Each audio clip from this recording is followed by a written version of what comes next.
All my friends and family tell me I have to give my perspective. Well, okay, here it is. Pay attention to the narrative. I'm big on narrative. It's switched in the past week. Just watch. Increasingly, they're able to cause damage and disruption in the real world. I can't guarantee this, and you're as informed as I am. But I think it's more likely we're going to end up, if we end up in a war, a real shooting war with a major power, it's going to be as a consequence of a cyber breach of great consequence. And it's increasing exponentially, the capabilities. All of the regulatory back and forth. You would need all of the regulatory back and forth that we're seeing, that we're hearing right now, whether it's Senator Warren, whether it's some of the commentary. I think back to Kathy Wood last week, who was saying maybe you reclassify cryptocurrencies as an asset class because that'll realize more opportunity for investors as well. How are you thinking about this? Great to be on. You know, there's a lot of different things that are happening in the space. It's very dynamic right now. And I think, you know, certain types of crypto assets make a lot of sense to be called an asset because they're now by de facto an asset class. And then there are certain things like stable coins where they're supposed to be very much following one-for-one backing of dollars to a stable coin. And in that case, it really is a US dollar, but only if you've built it correctly. You know, if you're regulated, if your reserves are clearly in cash. To me, that's not a new type of asset. That's exactly the one we have now. It just moves around and has different properties. And that's an important innovation. So there's so many things that are going on. You know, you really have to dig into what is an asset meant to be doing. And then I think everything flows from there.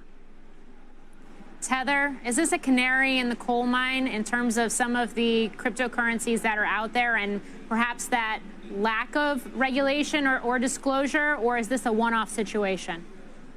Well, you know, from the very beginning, we've built Paxos in a highly regulated way.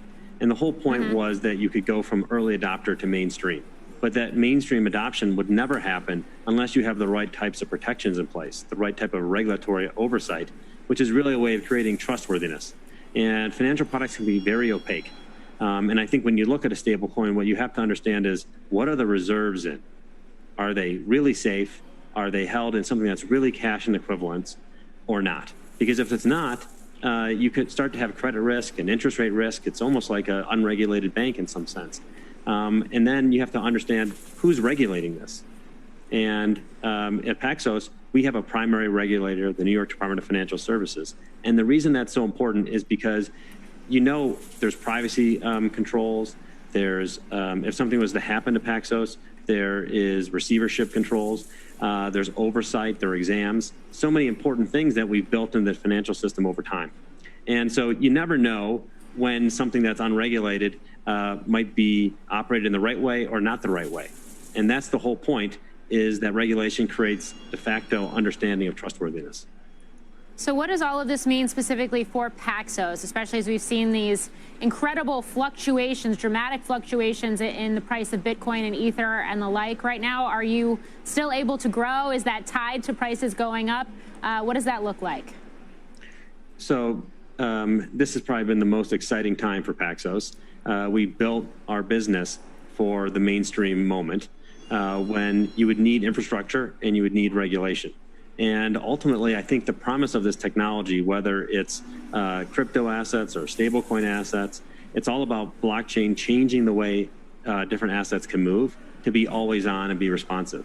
And I can tell you that large financial institutions, not just, you know, for instance, PayPal and Venmo, which have are using us, but so many others are really looking very hard at how this can change their business. They want to offer new products for their customers. They want to change how their current products work. And that's the promise here. And that's what Paxos is offering as an infrastructure-only firm.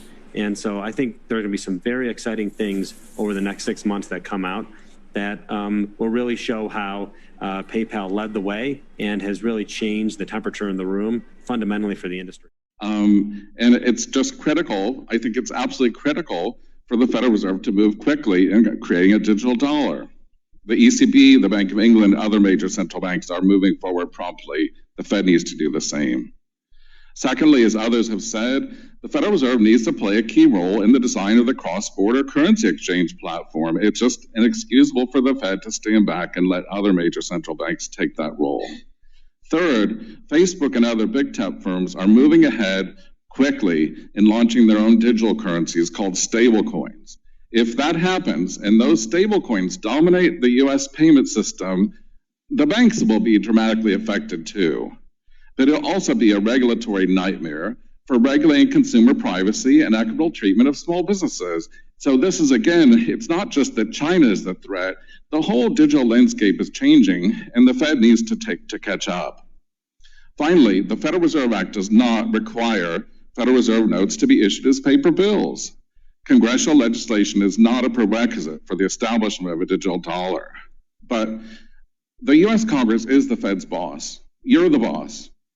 And hearings like this are crucial for overseeing the Fed's role in ensuring that the payment system works effectively for small businesses and ordinary families across the country.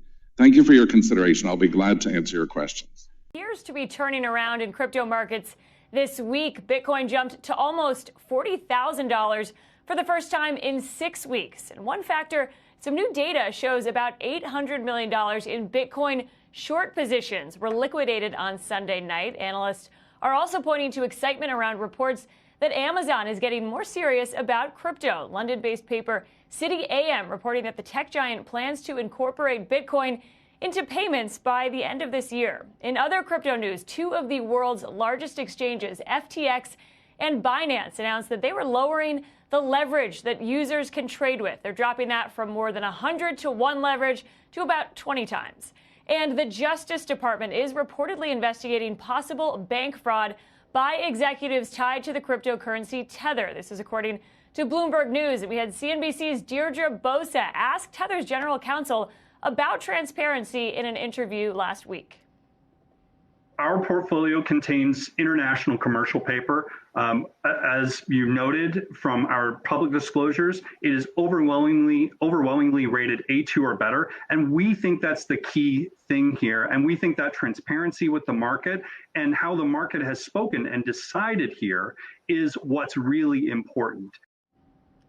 Tether executives also telling CNBC that they expect a financial audit to come in the coming months. Guys, back to you. So what else do we know, Kate, about this potential Amazon posting around Bitcoin, which seems to have sparked quite a move, as you noted? Is there any real indications that Amazon is working on something with Bitcoin or accepting that? So it's according to sources familiar. It hasn't been confirmed by CNBC. It does seem to have added to sort of the excitement and sentiment around it. Amazon already has a blockchain business sort of on the cloud side. Folks today were saying that it's unlikely that if they are just hiring, that they could add something and roll something out by the end of this year. That is a pretty quick turnaround. And some of this was based on folks that they've hired. So there is a lot of skepticism around how quickly something like this would actually happen. But any of these big tech companies getting into crypto is seen as an extremely bullish sign. But there are some other things like shorts liquidating, some of the leverage coming out of the market that long term is a little bit more bullish and at least is confirmed for now.